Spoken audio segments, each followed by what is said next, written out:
around after this, but we shall see. That's going to transform the Bloodcaster. We're going to go ahead and do a ping on their health. Bloodcaster comes up. We're going to get a bat, take a Trespasser's Curse. Folks, I think this is going to be it. Oops, I pressed it too soon there. We're going to go ahead and resolve, get our free kitty. And by kitty, I mean token. And swing in. Whoa, no, no, no. I forget that it's a blood token. I don't play this card all that often, so you have to pardon me here while that goes on. Opponent now down to 5. We have more tokens and more.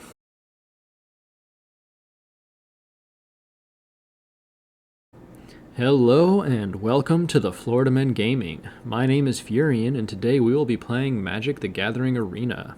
This season we are looking to work our way from Bronze to Mythic and have some fun along the way. But before we get started, I would like to ask you to like and subscribe. We are on the road to 1,000 subscribers and would love to have you join us on the journey. For today's deck, we're going to be playing a mono-black aggro control deck that I've dubbed the Bloodbath. This deck is based around the Sanguine Brushstroke, a card from the Alchemy playset that gives you a blood token and a blood artist card on entry. When you sacrifice a blood token, the opponent loses 1 life and you gain 1 life. And while the blood artist is alive on the board, whenever any creature dies, or the blood artist included, so opponent creatures or your creatures, the target player loses 1 life and you gain 1 life.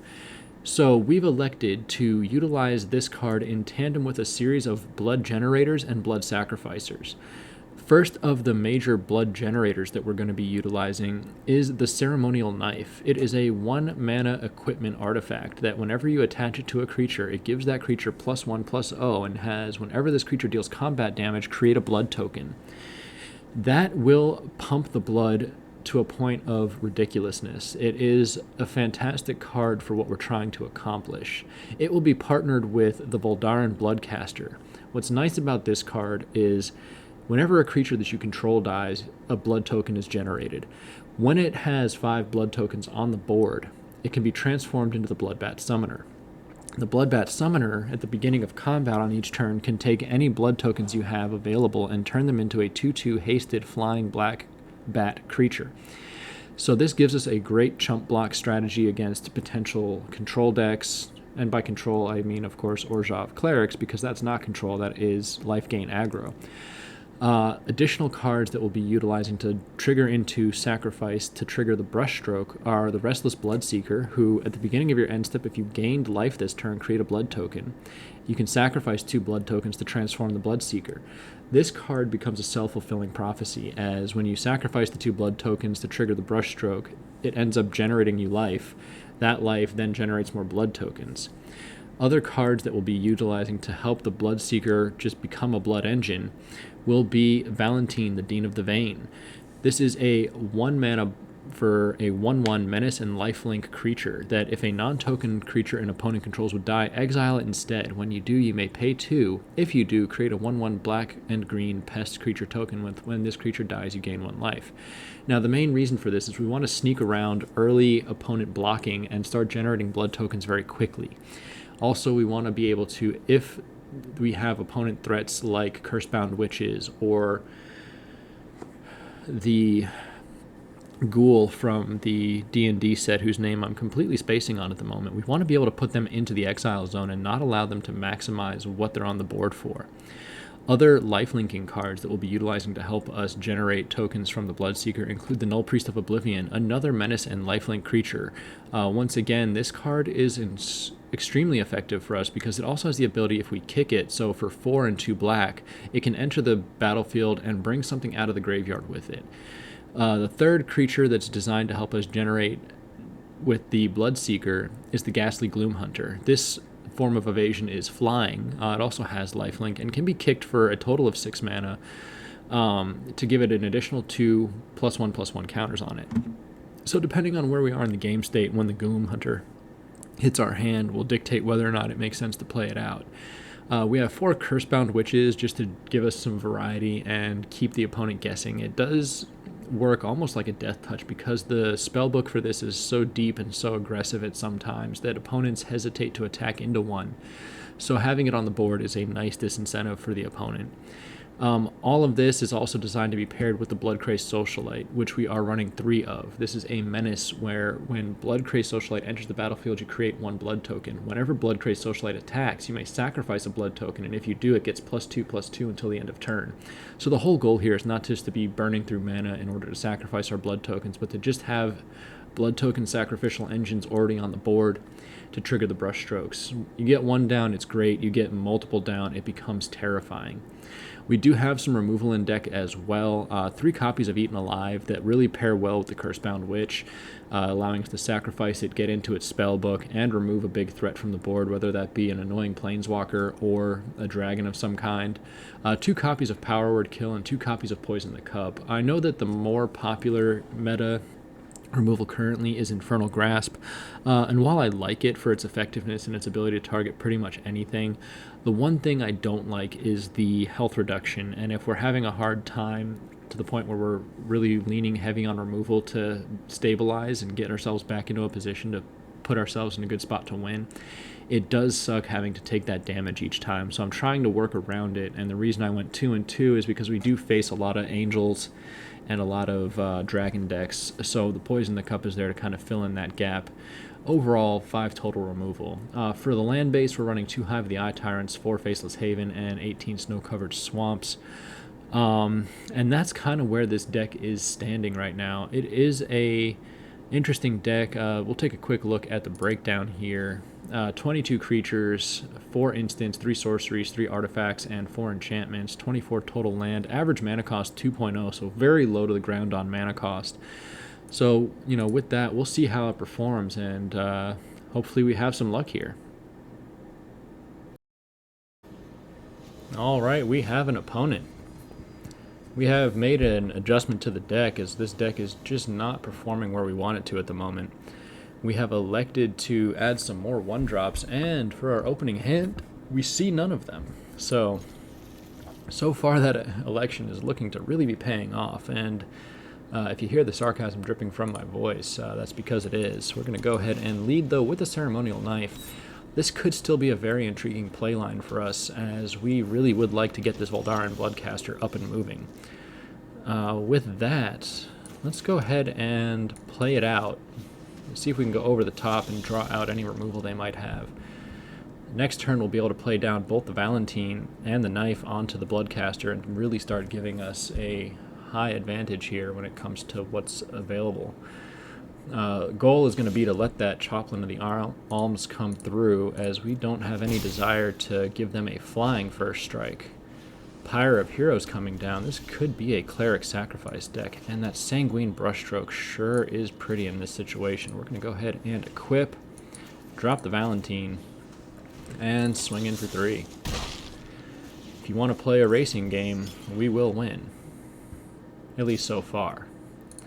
Go ahead and let that through for 1 damage. At this point, we're not too concerned, but we also don't know what they're planning. This Pyre of Heroes is going to be a interesting option, but I forget that we have that particular effect there where any creature that they lose is in fact going to be exiled.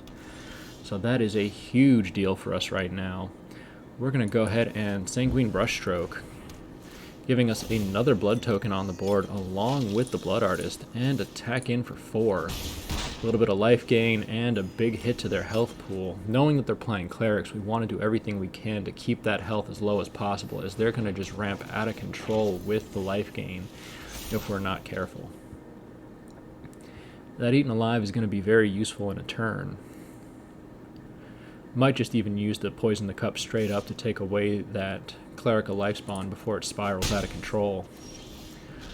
Gloomhunter is another good pickup. We're going to go ahead and just burn the entire mana pool on Poison the Cup, send that bad boy to exile, and attack around the Professor.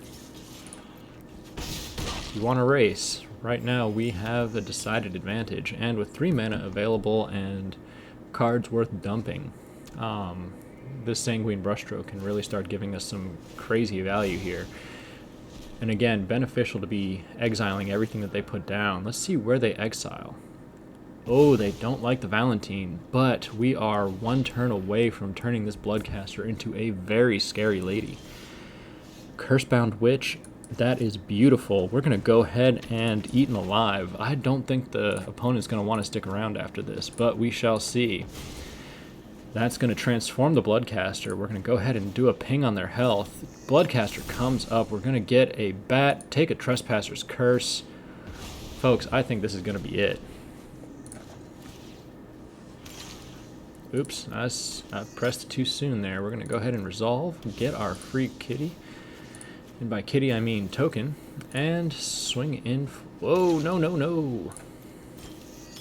I forget that it's a blood token. I don't play this card all that often, so you have to pardon me here while that goes on. Opponent now down to 5. We have more tokens and more flying coming down the pike. They have to have a sweeper of massive proportions here to have any chance of survival. Faithful Disciple's not going to do it. We are going to go right over the top of them. They need something. Are they sacrificing for a Valkyrie? Getting another ping in. I think they forget that we have this.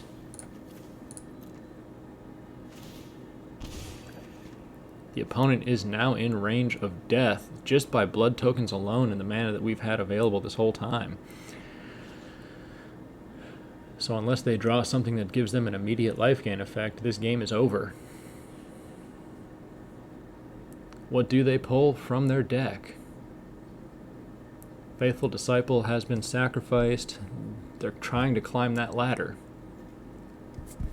2 to 3, so that, there it is, the Righteous Valkyrie. And they scoop. Ladies and gentlemen, this is Cleric's Bane, that is for sure, but we've had a hard time against a number of different archetypes. This was a very good hand to draw into, and I am liking the adjustments we made between games. With that, we'll see you in the next one. And we're back. This hand is too far away. We're going to go ahead and take a mulligan. This one is closer. We will go ahead and keep, and we'll drop that Bloodcrazed Socialite, as that is probably the furthest card away for us at the moment. Opponent going first. Let's see what they elect to lead with.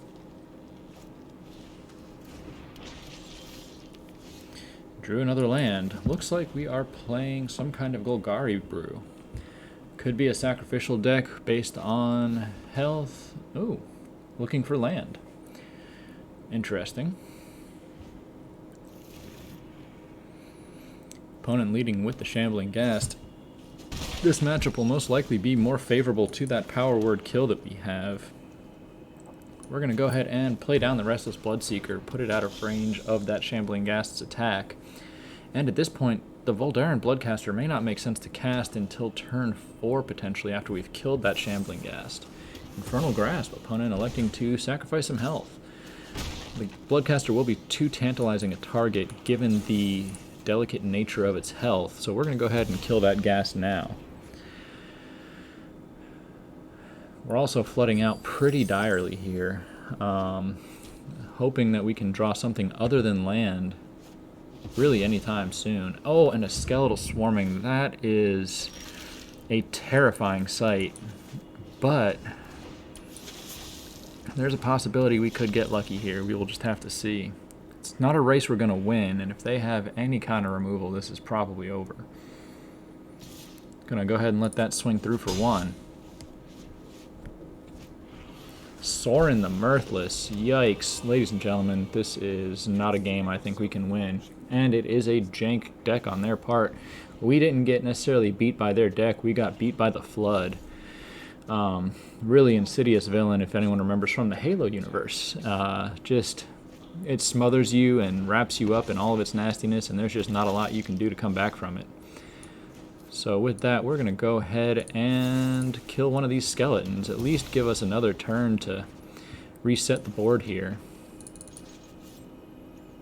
And while the Sorin is in a weakened position, we'll go ahead and take some health off him. So now we're only vulnerable to 2 damage here. They don't have any man lands at the moment. Opponent having to power up. Because the skeleton died on their turn, that particular creature will not have caused the 2nd generation. And they drew the beans. Vorinclex Monstrous Raider. They actually didn't even draw the beans. They had it the whole time. Ladies and gentlemen, Now it is officially game. There is literally nothing we can do to stop what's coming downhill. But you know what? We're going to go ahead and be defiant anyway.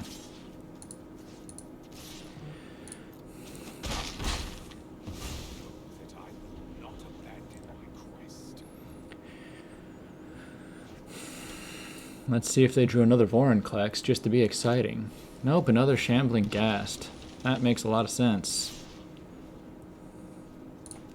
Well, we'll get at least one more turn out of this. Yikes. At this point, folks, this is over. Not a single thing we can do to survive this, but we'll go ahead and, like I said, we'll be defiant. Take away their Vorinclex. We'll take away the big toy. Go ahead and draw a few of the blood tokens and start creating chump blockers. Doesn't really matter, they all have trample. Let's just go ahead and take our 5 damage, give them the GG, and we will thank Halo for the biggest villain in our matchup today, of course, the Flood. So with that, we are still sitting in Platinum Tier 4. Alright, we have an opponent. Paco Taco with the Soren the Mirthless avatar. Let us see what we are getting into here. This hand is workable. Less than ideal, but workable. So let's go ahead and play it out and see how this works out for us. This deck has a propensity to flood if you pick up 3 mana at the start, and brick if you pick up 2. But fortunately, the hand we have will be able to play everything out with just the 2 mana, and hopefully that will be enough. We are on the play, just waiting on Paco Taco to make his decisions here. So far he has not figured out whether or not this is a keep or a mulligan. And it looks like he elected to keep, so we're going to go ahead and lead with the Cursebound Witch.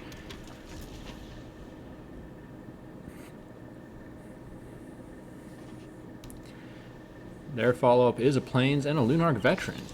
Alright, so that tells us what we need to know. We are facing off against a life gain based deck. We're going to go ahead and put down Nullpriest of Oblivion next and swing in. Opponent not likely to shy away from 1 damage as they are geared to power right through that. Angel of Unity on the board. That is a good pickup for them.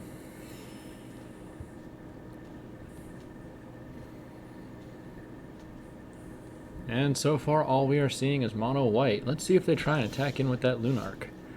Oh, this is a gorgeous card. We're going to go ahead and play it. We're going to kill the Angel of Unity and sacrifice the Cursebound Witch, giving us a draw. And of these, based on our propensity to brick at the moment, I think we're going to have to go Witch's Cottage. I just don't trust that we're going to get the mana that we need off of our natural draws here, as we have not seen it up to this point yet. So with that, we'll go ahead and attack in for 2 damage and just start keeping them out of range of that 27, which will be very scary if a Righteous Valkyrie comes down. Speak of the devil, ladies and gentlemen, Righteous Valkyrie has made her entrance. Hive of the Eye Tyrant. Let's go ahead and play down the Sanguine Brushstroke. And we will pass the turn.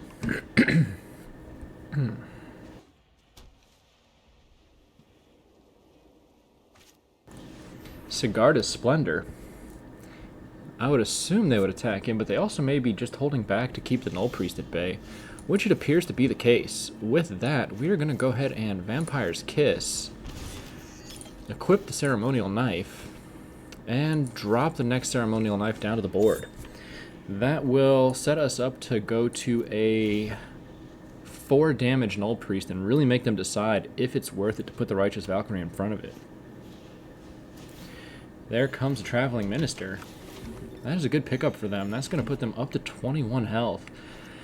And another Traveling Minister. That is less than ideal for us, as now they are getting scarily close to the threshold we don't want them to be at. They can now freely swing in with that Righteous Valkyrie, and we will have no way to stop it nor retaliate, as we have just too little power on the board. Let's go ahead and Sanguine Brushstroke.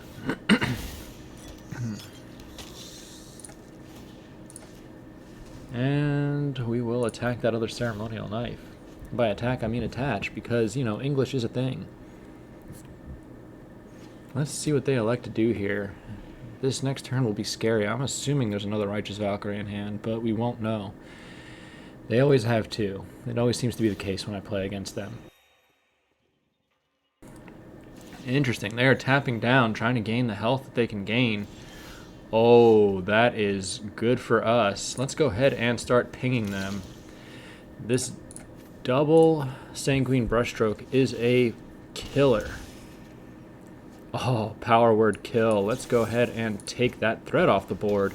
And now we can swing away with the Nullpriest. And once again, the Blood Artists just helping to keep us out of range.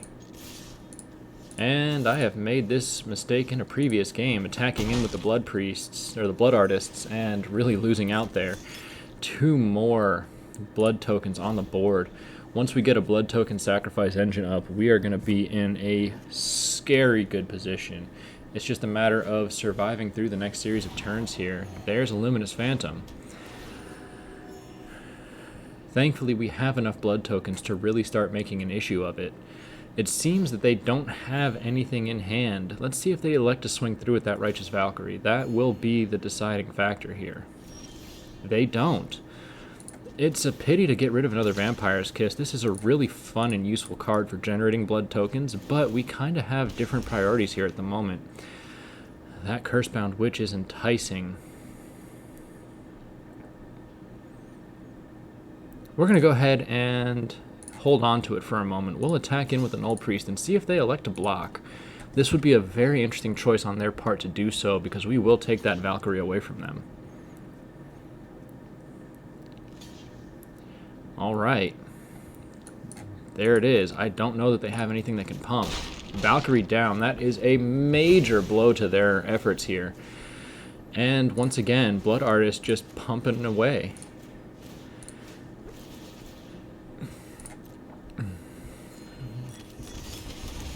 That is a huge deal.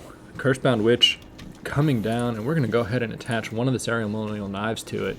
Just put it now into that attack range.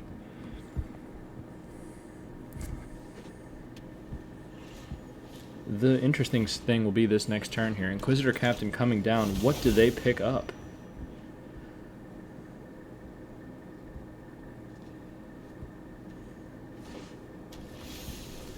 And they get another Angel of Unity. Okay. That is, in fact, a card. Are they going to swing with that Luminous Phantom? Right now, we have a monstrous health total, but that can change any moment. Especially with the way that their deck has the ability to just swing wildly. Alright, let's go ahead and attack in with the Cursebound Witch. Put another series of knives on it, and make this a decision where they're going to have to choose to sacrifice something to it. Beauty of this deck, with the 2 Blood Artists on the board, we are just going to continue pinging their health. And that is really kind of the position we want to be in.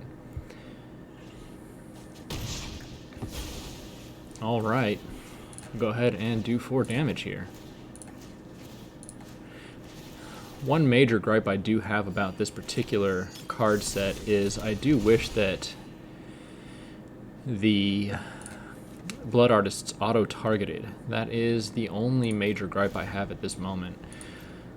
On the bright side here, we do have that Bloodbat Summoner in position, which will now start giving us the blood tokens as 2/2 flying bat creatures, giving us an endless array of chump blockers to start dealing with the problems that we're going to have with their particular card set. Let's see where they elect to put this. My guess would be they would pump the Angel of Unity on end step, allowing it to swing into the Bloodbat. It looks like they're going to pump it just generally.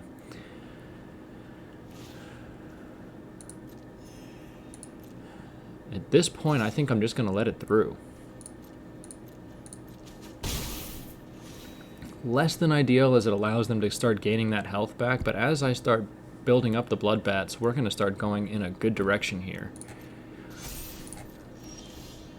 Oh, and a Bloodseeker. This gets better and better, ladies and gentlemen.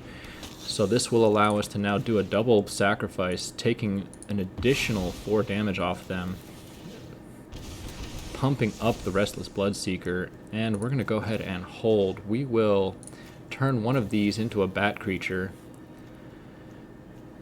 and we will pass into the priority phase. We're going to go ahead and attack in with the Bloodbat Summoner and hold up the bat. We will attach, of course, one of these Ceremonial Knives to the bat prior to the next attack phase for them, so that way we can guarantee it holds back at least the Angel of Unity pending some kind of major swing on their health points here. But they won't be able to attack in unmolested because of the Luminarch Aspirant's Alchemy Redo. Right now we are in a monstrously good position, and I am very excited to see what's going to happen here. I think a betting man would say they're going to pump the Luminous Phantom with that Aspirant on this next turn, give it into a 3/3 range, and put it in Bloodbat Summoner territory. Let's see what they elect to do. Opponent taking their time. Opponent has severely flooded out too, which has been a major help to our situation. I do think they realize that if they pump the Angel of Unity, I will be able to take it with that bat. So far, the opponent seems to be mulling their options, but they haven't come to a concrete conclusion from what I can tell.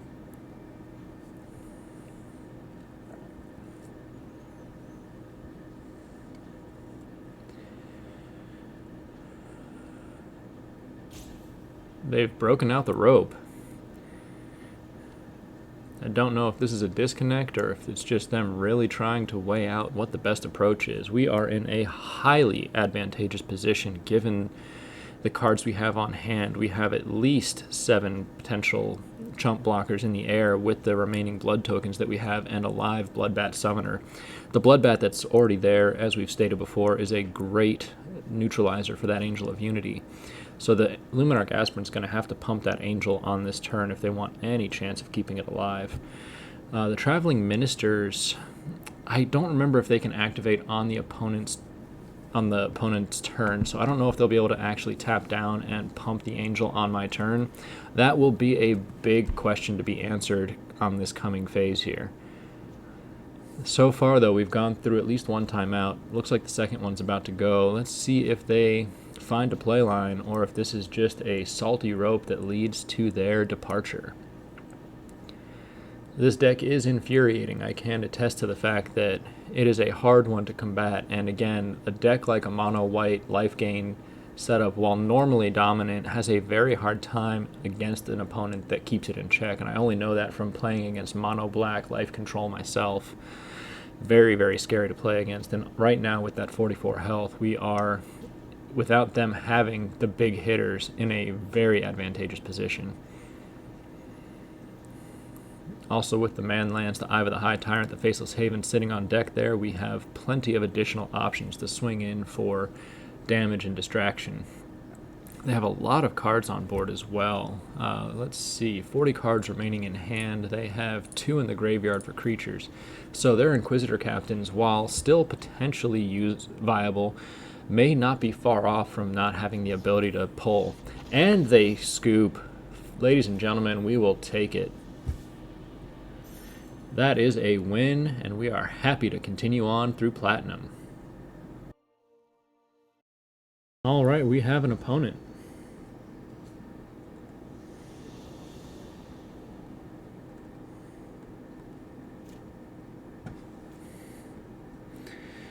Let's see where this deck takes us. We're going to go ahead and keep. Don't know if it's the right call, but it's the call we made. Valentin will get around the Shambling Ghast early, Bloodseeker on 2, Eaten Alive on whenever we choose to play it. Let's see if they sacrifice that Shambling Ghast right out of the gate. Sanguine Brushstroke is nice to have in hand as well. Will allow us to really kind of move forward in a good way.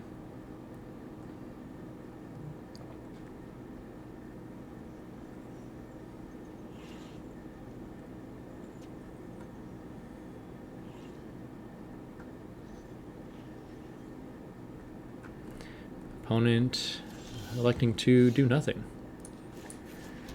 So with that, we'll go ahead and play down the Bloodseeker, attack in, and create a blood token. Once again, main focus of this deck is to create blood tokens and use those to start ripping the opponent down with the creatures that we have designed to utilize those tokens as a means of destruction. I'm going to go ahead and take the Brushstroke to the board. We'll go ahead and pump the Bloodseeker and hold him back. No need to put the Blood Artist at risk since they don't have another blocker. That will of course be a primary target of the opponent. Well, it looks like they're eyeballing some type of removal. The question is, which direction do they go? It's going to have to be more than just a Meat Hook Massacre, unless they Meat Hook and then use the Shambling Gas to get the last point of damage down on the Reveler. They've held up again. We're going to go ahead and play the second Reveler. Or I should say the second Bloodseeker. Swing in for one. Generate our blood token and transform the Seeker.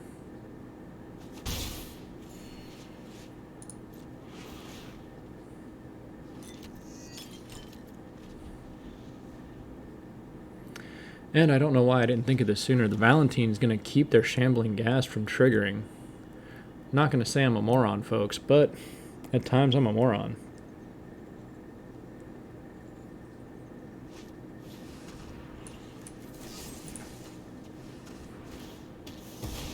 Going to go ahead and take that Shambling Ghast off the board, which is good for us.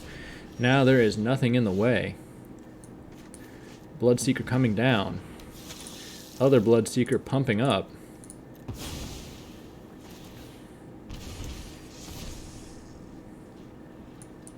Hive of the Eye Tyrant to the board.